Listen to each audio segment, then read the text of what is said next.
2 دن گزر گئے اور یہ میرے لیے بڑے ہی پریشان کن دن تھے۔ میں برابر گلڈا کے بارے میں سوچ رہا تھا۔ میرے ذہن میں اس کا سپاٹ چہرہ، جیسا کہ جاتے وقت میں نے دیکھا تھا، نقش ہو کر رہ گیا تھا۔ مجھے بار بار یہ بات چبھ رہی تھی کہ آخر اس نے مجھے سنسان روڈ پر کار سے کیوں اتار دیا۔ میں نے اپنے آپ کو سمجھانے کی کوشش کی کہ جو کچھ میں نے اسے بتایا تھا یہ اس کا ایک فطری رد عمل تھا۔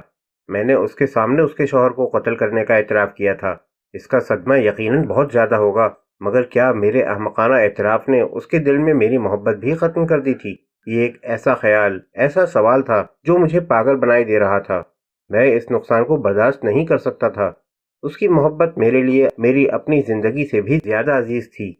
دوسری رات کو میں اتنا مضطرب تھا کہ برداشت نہیں کر سکا۔ میں اپنے ٹرک میں بیٹھ کر سیدھا لاس اینجلس پہنچا اور ایک پبلک فون بوتھ سے اس کا نمبر ڈائل کیا، مگر جواب میں ایک مرد کی آواز سن کر بری طرح چونک پڑا۔ کیا مسز ڈیلانی موجود ہیں؟ میں نے ڈرتے ڈرتے پوچھا۔ مجھے خوف تھا کہ یہ کوئی پولیس آفیسر نہ ہو۔ مسز ڈیلانی 2 دن پہلے جا چکی ہیں، اس آدمی نے جواب دیا، اور مجھے افسوس ہے کہ انہوں نے ہمارے پاس اپنا کوئی آئندہ پتہ بھی نہیں چھوڑا کہ میں آپ کو بتا سکوں۔ میں نے اس کا شکریہ ادا کر کے ریسیور رکھ دیا۔ مجھے یہ سمجھنے کے لیے کسی خاص ذہانت کی ضرورت نہیں تھی کہ اصل معاملہ کیا ہوا ہوگا۔ میرے احمقانہ اعتراف جرم نے اس کے دل میں میری تمام محبت کو ختم کر دیا تھا، جیسا کہ مجھے خود بھی اندیشہ تھا۔ اور پھر وہ مجھے بغیر بتائے کہیں چلی گئی تھی، کیونکہ اب وہ کبھی مجھ سے ملنا نہیں چاہتی تھی۔ اس رات میں تقریباً تمام رات ہی جاگتا رہا۔ پہلی مرتبہ مجھے ڈیلانی کو قتل کرنے کا افسوس ہو رہا تھا، لیکن اب تو جو ہونا تھا وہ ہو چکا تھا، اور مجھے اپنے کیے کی سزا بھگتنی تھی جو میں برداشت کر رہا تھا، اور شاید زندگی بھر برداشت کرتا رہوں گا۔ دوسرے دن صبح میں شیو کر رہا تھا کہ فون کی گھنٹی بجنے لگی۔ میں نے ریسیور اٹھایا۔ ہرموس بات کر رہا تھا۔ کیا تم 11 بجے مجھے ڈیلانی کے کیبن میں مل سکتے ہو؟ اس نے کہا، وہاں ہماری ایک میٹنگ ہو رہی ہے جس میں تمہاری ٹیکنیکل رہنمائی کی ضرورت بھی پڑ سکتی ہے۔ بہتر ہے، میں پہنچ جاؤں گا، میں نے جواب دیا۔ شکریہ، اس نے کہا اور ریسیور رکھ دیا۔ اگلے 3 گھنٹے میرے کشیدہ اعصاب کے لیے کچھ اور بھی بوجھ بن گئے، یہاں تک کہ مجھے اپنے آپ پر قابو پانے کے لیے شراب کا سہارا لینا پڑا۔ بہرحال میں ٹھیک وقت پر ڈیلانی کے کیبن پہنچ گیا۔ ہرماؤس کی پیکارڈ کار برآمدے کی سیڑھیوں کے پاس کھڑی تھی۔ میں ٹرک سے اتر کر آگے بڑھا تو ڈرائنگ روم سے اس کی سیٹی بجانے کی آواز صاف سنائی دے رہی تھی۔ میں اندر داخل ہوا تو اس نے میری طرف دیکھا۔ آؤ اندر آ جاؤ، دوسرے لوگ بھی بس پہنچنے والے ہی ہوں گے۔ معاملہ کیا ہے؟ کیسی میٹنگ ہو رہی ہے؟ جلد ہی تمہیں یہ دیکھنے کا موقع ملے گا کہ ہم انشورنس والے اپنی روزی کس طرح کماتے ہیں، ہرماؤس نے مسکراتے ہوئے جواب دیا۔ مگر یہ باتیں بعد کی ہیں، اس وقت تم ایک چھوٹے سے کام میں میری مدد کرو۔ یہ کہتے ہوئے اس نے اپنی جیب سے $20 نکال کر میرے ہاتھ پر رکھ دیے۔ اور یہ مزید 2 دن کا معاوضہ ایڈوانس رکھ لو، شاید بعد میں مجھے یاد نہ رہے۔ میرا باس، وہی شخص میڈکس جس کے بارے میں نے تمہیں بتایا تھا، یہاں آ رہا ہے، اور جب وہ میرے سامنے یا آس پاس موجود رہتا ہے تو میں اپنا نام تک بھول جاتا ہوں۔ میں دل ہی دل میں کانپ کر رہ گیا۔ وہ یہاں کیوں آ رہا ہے؟ میں نے پوچھا۔ الفاظ میرے منہ میں تھے کہ باہر کسی کار کے رکنے کی آواز آئی۔ لو، وہ بھی آ گیا، ہرماؤس نے جلدی سے باہر نکلتے ہوئے کہا۔ میں اس کے پیچھے تھا۔ باہر ایک پولیس کار کو دیکھ کر میری سانس اوپر کی اوپر اور نیچے کی نیچے رہ گئی۔ کار سے اترنے والا کوئی اور نہیں، بذات خود لیفٹیننٹ جان بوش، لاس اینجلس ہومیسائیڈ ڈپارٹمنٹ کا خاص اور شاید سب سے زیادہ ہوشیار آفیسر تھا۔ اس کے بعد جو شخص کار سے باہر آیا وہ ناٹے قد کا ایک موٹا سا آدمی تھا، جس کے بارے میں میرا اندازہ تھا کہ میڈکس ہوگا۔ اس کے شانے اور چوڑا سینہ کسی باکسنگ چیمپئن کی طرح تھے۔ اس کا چہرہ چوڑا تھا اور بالکل سرخ ہو رہا تھا۔ اس کی بے چین آنکھیں کسی ایک چیز پر ٹھہرنا نہیں جانتی تھیں، اور ان میں اتنی چمک تھی کہ میں نے اب تک کسی مرد کی آنکھوں میں نہیں دیکھی تھی۔ لباس اچھا تھا، مگر اس نے بڑی لاپرواہی سے پہن رکھا تھا۔ وہ برآمدے کی سیڑھیاں چڑھتے ہوئے اوپر آیا۔ ہرماؤس نے میرا تعارف کرایا۔ میڈکس نے مجھ سے ہاتھ ملایا۔ اس کے ہاتھ کی گرفت گرم مگر سخت تھی۔ بڑی خوشی ہوئی کہ تم بھی ہماری مدد کرنے کے لیے یہاں موجود ہو مسٹر ریگن، اس نے کہا۔ مجھے معلوم ہوا ہے کہ اب تم ہماری کمپنی کے لیے کام کر رہے ہو۔ میں نے جواب میں کچھ رسمی الفاظ کہے۔ اسی وقت جان باس میری طرف بڑھا۔ ہیلو ریگن، اس نے مجھے دیکھتے ہی کہا۔ تو گویا تم بھی اس معاملے میں الجھے ہوئے ہو؟ ہاں، میں نے آواز پر قابو پاتے ہوئے جواب دیا۔ پتہ نہیں اس کے یہ الفاظ محض رسمی تھے یا ان کے پیچھے کوئی مطلب چھپا ہوا تھا۔ اتنی دیر میں میڈکس اور ہم سب ڈرائنگ روم میں پہنچ چکے تھے۔ میڈکس ٹی وی کے پاس جا کھڑا ہوا۔ یہ ہے؟ اس نے پوچھا۔ بالکل یہی ہے، ہرماؤس نے چہکتے ہوئے لہجے میں بتایا اور ہاتھ سے اشارہ کرتے ہوئے بولا۔ یہ وہ 4 پیچ ہیں جو بیک کور کو روکے رہے ہیں۔ میڈکس کچھ دیر سیٹ کو دیکھتا رہا، پھر آتش دان کے قریب جا کھڑا ہوا۔ بیٹھ جاؤ لیفٹیننٹ، اور تم مسٹر ریگن وہاں اس طرف جا کر بیٹھ جاؤ۔ ابھی کچھ دیر تک ہمیں تمہاری ضرورت نہیں ہوگی، اس لیے ابھی آرام کرو۔ اس نے کمرے کے دوسرے گوشے میں رکھی ہوئی کرسی کی طرف اشارہ کیا۔ میں وہاں جا کر بیٹھ گیا۔ یہ اس جگہ سے جہاں وہ تینوں کھڑے ہوئے تھے کچھ فاصلے پر تھی۔ میں نے کرسی پر بیٹھتے ہوئے سگریٹ سلگایا اور سوچنے لگا۔ جان بوس نے کمرے کی سب سے آرام دہ کرسی چنی اور اپنا بھاری بھرکم جسم اس پر رکھتے ہوئے جیب سے ایک پائپ نکال کر اس میں تمباکو بھرنے لگا۔ ہرموس ایک دوسری کرسی پر ہاتھ پھیلا کر یوں آرام سے بیٹھ گیا جیسے اب اسے بھی چھٹی مل گئی ہے۔ ہاں تو اب لیفٹیننٹ، میڈکس نے کہا، میں نے تم سے یہاں آنے کی درخواست اس لیے کی تھی کہ میں انشورنس کلیم کے بارے میں مطمئن نہیں ہوں۔ حالات مختصر طور پر یوں ہیں کہ ہمارے ایک ایجنٹ نے ڈیلانی سے ملاقات کی۔ اس نے ٹی وی سیٹ کو انشور کرانے پر آمادہ کر لیا۔ اس پالیسی میں ایک شرط ایسی بھی ہے جس کی روح سے اگر سیٹ کے مالک کی موت سیٹ کی کسی خرابی کی وجہ سے واقع ہو جائے تو ہماری کمپنی اس کے وارثوں کو $5000 ادا کرے گی۔ یہ شرط محض عوام کی توجہ حاصل کرنے کے لیے پالیسی میں شامل کی گئی تھی، ورنہ ظاہر ہے سیٹ کی خرابی سے مالک کی جان کو نقصان پہنچنے کا احتمال کتنا بعید از فہم اور دور از کار ہے۔ ہم نے اب تک 23,000 سے زیادہ پالیسیاں فروخت کی ہیں، اور یہ پہلا موقع ہے کہ کسی نے اس شرط کے تحت اپنا کلیم داخل کیا ہو۔ دوسرے الفاظ میں اس طرح کے حادثے کا امکان 23,000 میں 1 ہے، اور جب کبھی ایسی غیر معمولی بات ہوتی ہے تو مجھے قدرتی طور پر اس کی صحت کے بارے میں شبہ ہونا چاہیے۔ کلیم پالیسی خریدنے کے 5 دن بعد داخل کیا گیا، یہاں تک کہ ڈیلانی کے ہاتھ میں پالیسی پہنچی بھی نہیں تھی کہ وہ خود کہیں اور پہنچ گیا۔ جان بوس نے اپنا پائپ سلگاتے ہوئے میڈکس کی طرف دیکھا۔ لیکن اس کے باوجود مسٹر میڈکس، اس کے ممکن ہونے سے انکار نہیں کیا جا سکتا۔ اس نے جواب دیا، میں نے کورونر کی رپورٹ پڑھی ہے، خود شیرف جیفرسن سے گفتگو کی ہے۔ نہ رپورٹ میں اور نہ جیفر کی گفتگو میں کوئی بات مجھے ایسی نظر آئی جو میرے ذہن میں ذرا سا بھی شبہ پیدا کرتی ہو کہ حالات وہ نہیں ہیں جو بظاہر نظر آ رہے ہیں۔ میرے نزدیک معاملہ بالکل سیدھا اور صاف ہے۔ یہ تمہیں سیدھا اور صاف اس لیے نظر آتا ہے کہ میری طرح تمہیں ہر ہفتے 1500 انشورنس کلیم سے واسطہ نہیں پڑتا۔ میڈکس نے کہا، اگر تم میری جگہ کام کرتے ہوتے اور اتنے ہی عرصے سے کر رہے ہوتے جتنے عرصے سے میں کر رہا ہوں تو تم الہامی طور پر کبھی بوگس کلیم دیکھ کر اسی طرح پہچان لیتے جس طرح میں پہچان لیا کرتا ہوں۔ میں جانتا ہوں کہ یہ کلیم بوگس ہے اور یہ احساس یہاں موجود ہے۔ میڈکس نے اپنے سینے پر ہاتھ رکھا، مگر میں یہ بھی جانتا ہوں کہ تم محض میرے کہنے پر کوئی قانونی کارروائی نہیں کر سکتے، اس لیے میں تمہیں اس حادثے کے مشتبہ پہلو بتانا چاہتا ہوں۔ ڈیلانی اپاہج تھا اور اس کا نچلا دھڑ قطعی مفلوج تھا۔ میرے پاس اس ڈاکٹر کی رپورٹ ہے جس نے اس کا اس وقت علاج کیا تھا جب وہ کار والا حادثہ پیش آیا تھا، اور ڈاکٹر کی رپورٹ کے مطابق ڈیلانی کمر کے بل جھکنے کے قابل نہیں تھا۔ دوسرے الفاظ میں اسے اپنی کرسی پر ہمہ وقت بالکل سیدھا رہنا پڑتا ہوگا کیونکہ وہ آگے نہیں جھک سکتا تھا۔ میں ایک عملی مظاہرے سے اس کا ثبوت دینا چاہتا ہوں۔ میڈکس میری طرف متوجہ ہوا۔ مسٹر ریگن، برائے مہربانی ذرا ڈیلانی کی کرسی پہ بیٹھ جاؤ۔ میں جانتا تھا کہ اس کے بعد کیا ہونے والا ہے۔ اپنے چہرے کو حتی الامکان تاثرات سے خالی رکھتے ہوئے میں اٹھا اور پہیوں والی کرسی پر بیٹھ گیا۔ ہرموس نے میز پر پڑی ہوئی ایک رسی اٹھائی، میرے پیچھے آیا اور اس رسی سے مجھے کرسی کی پشت کے ساتھ اس طرح باندھ دیا کہ میں بالکل بھی آگے نہیں جھک سکتا تھا۔ ڈیلانی کی بالکل یہی کیفیت تھی، کرسی میں بالکل سیدھے بیٹھے رہنا اور آگے جھکنے کے قابل نہ ہونا۔ میڈکس نے کہا، تو پھر اس سے کیا ہوا؟ جان بوس نے اعتراض کیا۔ مسٹر ریگن، اب تم ٹی وی کی پچھلی تختی کھولنے کی کوشش کرو، میڈکس نے کہا۔ یہ ممکن نہیں ہے۔ درست ہے، لیکن ذرا کوشش تو کر کے دیکھو، اور کوشش ہی نہیں بلکہ پوری کوشش۔ میں کرسی کو چلاتے ہوئے ٹی وی کے پاس لے گیا اور پہلے اوپر کے 2 پیچ کھولے۔ یہ بالکل آسان تھا، مگر لاکھ کوشش کرنے کے باوجود میں نیچے والے پیچوں تک اپنا ہاتھ نہیں لے جا سکتا تھا، اور ہاتھ لے جانا تو درکنار، میرا خیال ہے کہ پیچوں اور میری انگلیوں کے درمیان کم سے کم 2 فٹ کا فاصلہ ضرور ہوگا۔ تم نے کورونر کی رپورٹ پڑھی ہے؟